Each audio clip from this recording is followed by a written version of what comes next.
to reach out to Grant Cardone just purely through an IG message, through a direct message, was it? And then all of a sudden, from that point forward, he's flying over in his private jet. He's invested $250,000 flying over just to see you. So yeah, it's quite amazing on how you're utilizing social media just to get all these people together. So yeah, look, yeah, social media is such a powerful platform. I can go on right now to anyone and I can send them a message in the next half an hour. Whether they see it, whether they respond is another thing. But I've got the means and the mechanism to be able to do that. So also it's the fact of being able to get this and send a private video and go, Elon, it's Michael, you don't know who I am, but I'm a part of a huge community of entrepreneurs who love and adore what you do.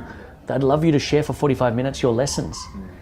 He may see that and connect with it and go, well, it's just not another DM. It's a video that captures attention. It's visual, it's auditory, it's everything, right? And that's where social is really powerful. And I would even challenge people to take social to another level. Don't be passive in it, right? Be proactive, go out there, connect with five to 10 different people every single day on who you want to do business with. I tell you now, if you do 5 to 10 people every day, by the end of that month, there'll be 3 to 5 people who come back to you in some capacity, right? So use it. But again, don't just be passive, get the video. Every single social media platform right now has a video or voice component. Do you mean it's so powerful? Why do text when you can do voice? Why do voice when you can do video? Do you mean it's just massively important? I just did a thank you campaign to all of our top clients who came to an event recently. For every single one of them, I sent them a voice recording, an actual personalized one.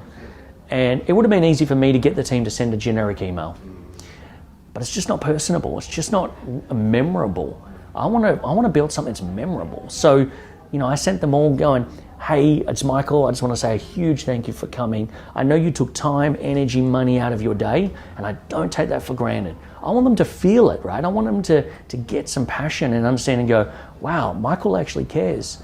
Do you mean, yeah, I know they're doing hundreds of events. I know they've got 400,000 people that come to events this year, but he sent me a voice message.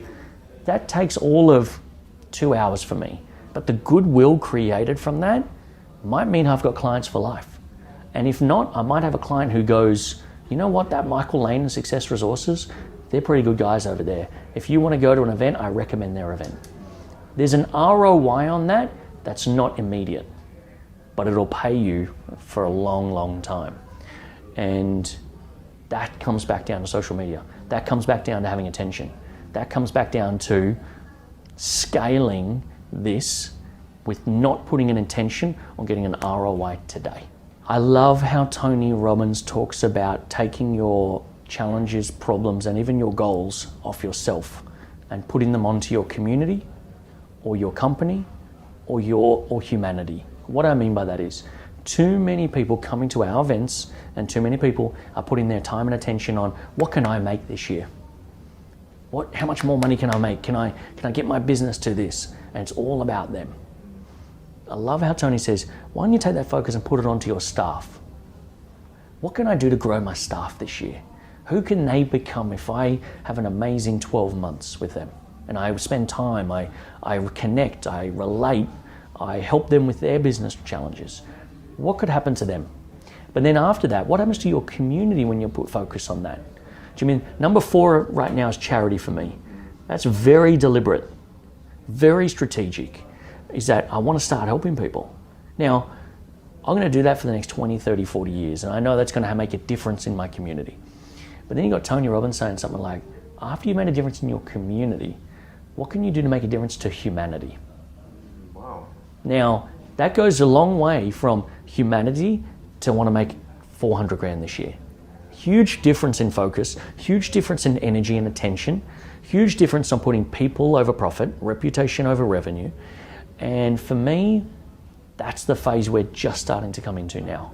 It's been 26 years, but we're starting to get into the humanity phase.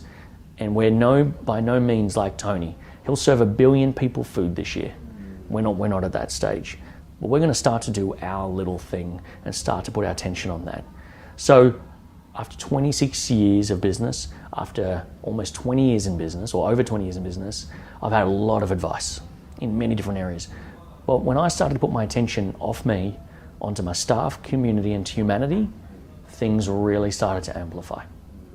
So if you're listening to this, get off you. It's okay if you want to go, you know, who do I want to become this year? Not how much I want to make. That's like 1990 stuff, right? We're in 2020. Who do I want to become to go out and do amazing things? Who do I want to help in my business, my community? And what's the macro challenge I can solve? If somebody starts putting their time in and focus on that, watch the results that come in.